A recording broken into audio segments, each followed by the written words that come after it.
recognition of your resilience and in appreciation of your dedication and continuing contributions to the service, despite injuries incurred in the line of duty in Havana, Cuba. I've read this so many times because it's on the award that hangs on my wall. I don't think any of them realized what a big deal it was until we started talking to people and telling them our stories. The night of my event, March 17th, 2017, I was standing at the kitchen window. I was washing dishes. And in the midst of washing the dish, all of a sudden, I felt like I was being struck with something. And it was an overwhelming sense of anxiety, pressure, completely inexplicable, and then pain that I have never felt before in my life. All of a sudden, I heard what one of the security officers had said to someone else just a couple of days before.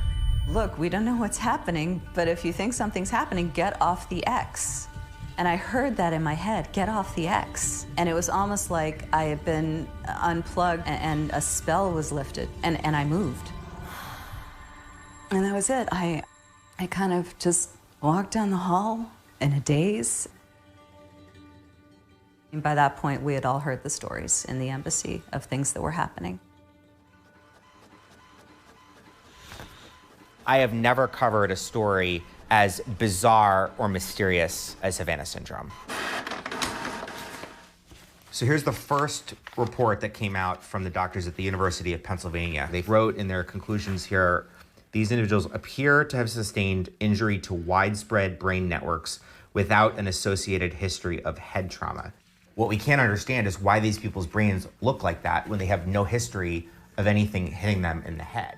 Possible symptoms of the mysterious illness called Havana syndrome. Just mysterious neurological symptoms. Havana syndrome can cause dizziness, nausea, even brain damage. A covert sonic weapon. I know a lot of people still see this as kind of a science fiction novel plot, but it's very, very real.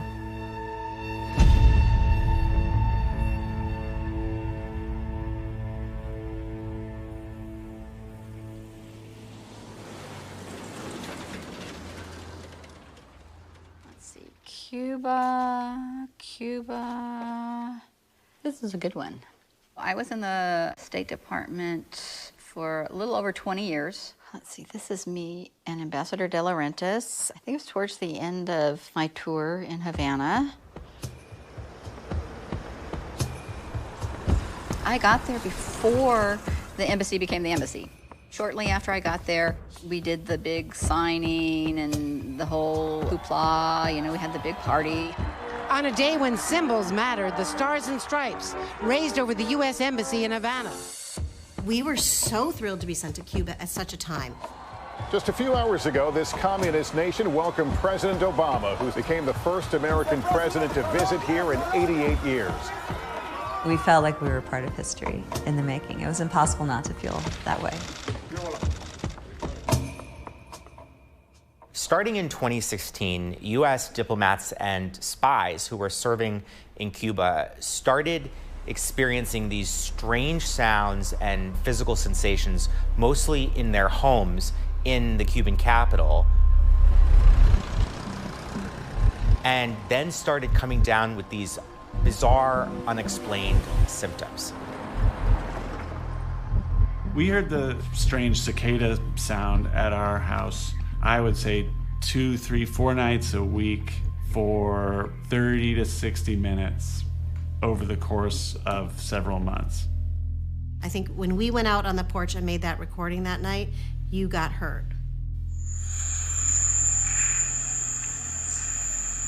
It was persistent, very, very loud. I was always sitting in our bedroom in front of those French doors with just glass between me and the sound. You know, I didn't have a sense that it was dangerous. I started with the vertigo and the tinnitus and that brain fog. I could actually feel my brain shutting down, like it just, everything kind of went black.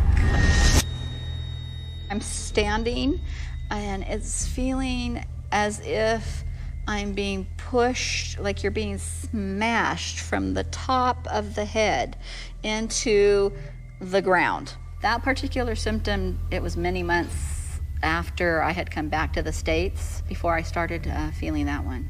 The neurologist said to me, he says, Kate, what you've got here is, it's as if you aged 20-something years, and you have those changes all at once. Something had happened to me, and the more I ignored it, the worse I got. It had gotten to a point where I quite literally wasn't functioning as a person. I couldn't remember anything. My head was in so much pain. My ears were ringing. We all had different sensations. We all heard different sounds, or in my case, didn't hear anything at all. Why? Why are they so different?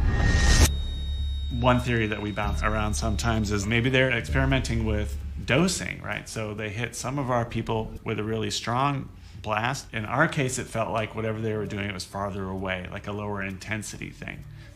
Are we guinea pigs? Are we test mice? A little bit, felt like it. Early on, the government explored every possible theory for what this could be. Maybe it was some type of a surveillance operation. Maybe it was some type of attempt to harm them. Maybe it was something in the environment, a toxin or a pesticide that they had breathed in. I think at the very beginning, it was very hush-hush. Something is going on that the department doesn't know what it is, and we just need to be careful. People started to raise the possibility that this was psychosomatic, that it was mass psychogenic illness. Several of us went to the security office. We listened to the sound that they had recording, and I'm like, wow, that's the sound I heard. They were pretty much, no, you know, you're wrong. You're not, you didn't hear that. So that was the start of trying to figure out how to get people to believe me. I don't think anybody wants to be a victim, but there's nothing in the world that's worse than being a victim that everybody doubts. As a journalist who's been covering Cuba for decades, it's always complicated. When I went to Havana and interviewed the intelligence officers and the medical doctors down there, they denied everything. Did you do it? Esa pregunta yo tengo que decirle inmediatamente que no. The Cubans said they had tested everything. They had sent all kinds of experts to the neighborhood where a lot of these people had been hit and had found nothing awry. Tonight, the State Department ordering most of the American staff at the U.S. Embassy in Cuba home. The rare move in response to mysterious attacks against 21 U.S. diplomats. The Secretary assessed this was the only way to significantly reduce the risk to our diplomats and their families. The fallout from this has been profound diplomatically for Cuba, for the United States, because it basically shut down diplomatic relations between the two countries. It was heartbreaking to leave. It was heartbreaking to have the relationship with Cuba that we were building collapse. It almost felt like we were giving up in a way, like letting the bad guys win, the people who did this, if someone did this deliberately.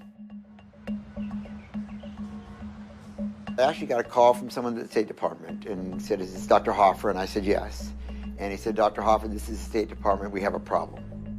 Dr. Hoffer was able to do a lot of testing, especially on the delicate inner ear organs that govern balance. If you take the whole group, that they uniformly had dramatic damage to the otolithic organs, which are the gravity organs. So not just a little bit abnormal, all of them were abnormal. Press the middle button when finished. As more and more cases emerged, the government realized they were going to need one facility that was able to really evaluate any new case that came forward. And that's where the University of Pennsylvania came in. The doctors were able to determine that the Havana syndrome individuals had brain injuries that were very similar to a concussion. They found that the Havana syndrome brains had less white matter and less connectivity in them. And that led to what doctors started to refer to as a brain network disorder. I still didn't completely believe it. And I would ask Dr. Swanson constantly, are you absolutely sure this can't be psychosomatic? And he would say over and over, yes, we're sure. There are certainly some components that could be argued away, but there are others that can't be. And it's those that make us know that this is real and not psychosomatic. The doctor writes, "It is my opinion that my current symptoms are a direct result of the environmental exposure she suffered during her work assignment in Havana, Cuba in 2017. I think I was at my peak when I first got to Cuba, and then it went downhill from there. I see myself, and there isn't any physical problem that I can see, and I'm still seeing me, but it's not me. And so it's depressing and it's overwhelming, and I'm still trying to deal with it." I spent about 9 months trying to do my old job, little pieces of it, a few hours a day. And I felt sick all the time. I had horrible headaches all the time. I had to grieve it because it's a loss. I am not the woman I was before when I went to Cuba. I'm not that person anymore. I had to go back to the department and say, I think I'm broken permanently. When Dr. Galloway told me that I couldn't make my eyes work together, it was the first time that someone had said, you know, that this is sort of the smoking gun. This is your proof that you have suffered some sort of traumatic brain injury without actually being hit in the head. I finally realized that it was over. There is no more career. It's just try to keep working, try to keep contributing in some way. I work 2 hours a day, if I'm lucky. I don't manage, I don't lead. Everything that's happening for me is happening below the surface. It's 4.5 years of excruciating headaches. It's 4.5 years of stumbling, losing my balance. It's 4.5 years of vision degradation. People don't understand what this kind of brain damage can do to you. Symptoms are not what we have. We have injuries. So it is all in our heads in the sense it's a brain injury. It's inside my skull, but it's not imagined. I do not believe the department took me seriously. It was always, we'll get back to you. If we ask for more information, we'll get back to you. I have to ask myself, are they trying to disprove us, or are they trying to prove what happened?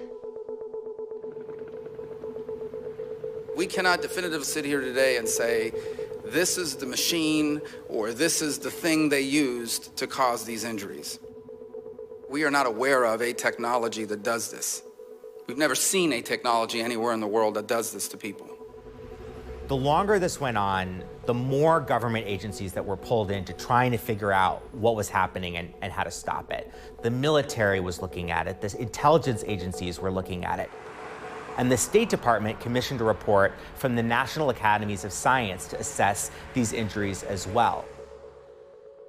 In the room where we sat listening to these people, you could have heard a pin drop. All of this to us was simply unlike anything that we had ever heard, and clearly something that had to be real.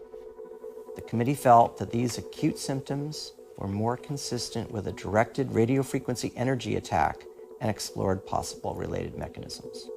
We looked at 4 possible mechanisms, but came up with one that we thought was most plausible, and that was pulsed microwave energy. The National Academy of Sciences report was really helpful in saying, yes, it's our belief that these are directed energy attacks, that they are real, and that they were perpetrated by somebody, a state that has this kind of technology. We know that Russia is one of the nation states that has the technology. There are some others, and it's very concerning to think that our adversaries might be using this kind of attack against our employees to undermine our diplomats, to undermine our intelligence personnel, to undermine our military personnel. The Russians are the only country I know of who have previously targeted American diplomats with microwaves, although for a different purpose. That puts them at the top of a very short suspects list. The problem here is that this is all conjecture at this point. The American embassy in Moscow. For years, the Russians bombarded it with microwave radiation. Many employees there developed blood problems. American officials protested, but also insisted there was no connection between the radiation and the problems.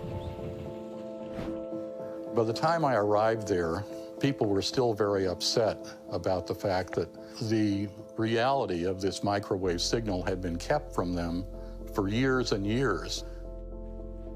If you're talking about the State Department and the bureaucracy, we had a similar problem that the Havana syndrome people had, which was that people were saying, oh, it's Embassy Moscow, these people are imagining things, this is mass hysteria. There was a tendency on the part of the bureaucracy to ignore this problem. I have more than a dozen clients who are from multiple agencies, State Department, and the CIA. And they have been victimized by whatever this is, and I'm there to try and find out what happened to them and make sure their health is taken care of. I mean, I started in this case in 2013, 3 years before Havana took place. And Michael Beck, my first client, who then was an NSA, National Security Agency employee, had been impacted by what we believe to have been microwaves in 1996. They're probably in here. Where this alleged incident happened is classified. The circumstances to why he was there is classified. NSA wouldn't tell me what any of that information was. So how am I supposed to help file this workman's compensation claim when all of the information is classified? In October of 2014, NSA finally gives me a document. The National Security Agency confirms that there is intelligence information from 2012, 4 years before Havana, associating the hostile country to which Mr. Beck traveled in the late 1990s with a high-powered microwave system weapon that may have the ability to weaken, intimidate, or kill an enemy over time and without leaving evidence. The 2012 intelligence information indicated that this weapon is designed to bathe a target's living quarters in microwaves, causing numerous physical effects, including a damaged nervous system. And this is the document that the US government, the NSA, the CIA, and others need to respond to and say, what did you mean by this? And what are you doing about it? When I first saw this statement, I said, holy cow, the government is saying they have intelligence about a foreign country with a microwave weapon that could potentially kill people and leave not a trace. But, you know, there are all kinds of intelligence. Some of it's solid, some of it's questionable, and without knowing more about this, it really raises more questions than answers. The impact of this beyond my clients is actually potentially really scary, because one can construe, if these are attacks on US government personnel, as an act of war. As many as 200 Americans working abroad have now who traveled to India this month is the latest flight to Vietnam. This year, 2 dozen new cases in Vienna, another in Berlin. U.S. officials say potential victims on every continent but Antarctica. We are investigating and reviewing reports of incidents from all around the world. There has been more openness in the Biden administration to acknowledge what's going on, but it's still not transparent enough. President Biden signed a new law granting financial support to government officials who have been victims of the mysterious Havana syndrome. We will leave no stone unturned to get to the bottom of what and who is behind these incidents. I don't think anyone should doubt the sense of urgency that we have or our determination. In November, CIA Director Bill Burns went to Russia and met with their spy chief and warned them that if it's them, then they're going to face consequences. This is a huge deal. So the CIA is seized with this and has been since Bill Burns took over at the beginning of the Biden administration. Unfortunately, According to bipartisan critics, the State Department did not respond as aggressively as the CIA has and is now just catching up. Because I continue to be disappointed by the State Department's response, even though I've heard that you are committed to ensuring that people who have been affected get the medical care they need. But what I'm still hearing from victims is that that is not happening always. And so there's clearly a disconnect between what's happening at the top levels of the State Department and how people are being treated in some cases. Hi. All right, great, thank you. I got this update from a couple of people on WhatsApp and their experiences. It's depressing and it's aggravating, and part of it is like the department's had so much time and they're still treating people the same way. It's been a long journey of trying to find health care. Okay, so referral request, follow-up. The department's still not meeting needs for health care. I'm pretty sure I have tried most of these. I tried them. I cannot get treated in this state because although I have workers' compensation, I was not injured in this state. So no one will treat me. I feel invisible. I feel I am trying all this stuff and I'm ignored. They expected their agency and the US government to take care of them, to take them seriously, and they haven't. They are fed up with how this has impacted negatively their career, their health, and their life, and worse, that they have been perceived to be disregarded by their agency and not taken seriously.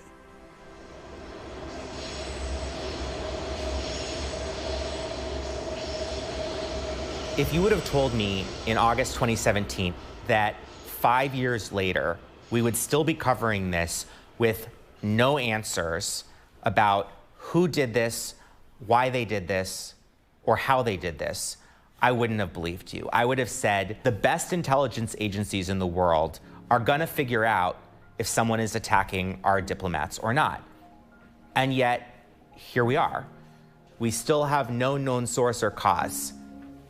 That's what we have. When I read the news and I hear 20-some in Vienna, I'm struck that some of them are going to be like myself and some of my other colleagues who are no longer able to contribute what we once would have been able to contribute. And that is a loss to the service. If the American public could see the injury, see the blood, they would be demanding something happen. This is something I'm afraid of. I would like to know long term, what's going to happen to me? What's going to happen to the others?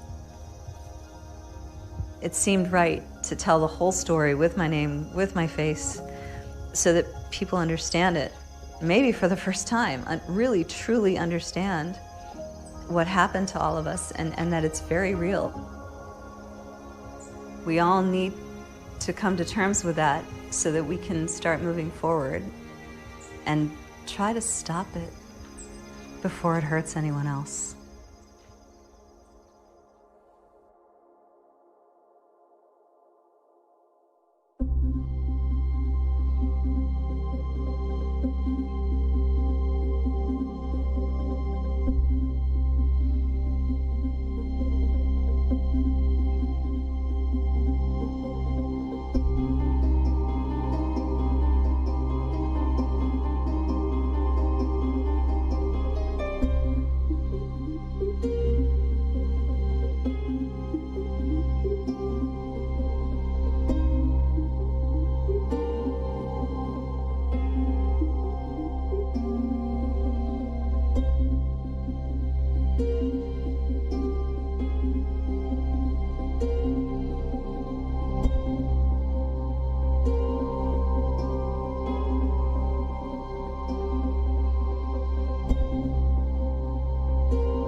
Thanks for watching our YouTube channel. Follow today's top stories and breaking news by downloading the NBC News app.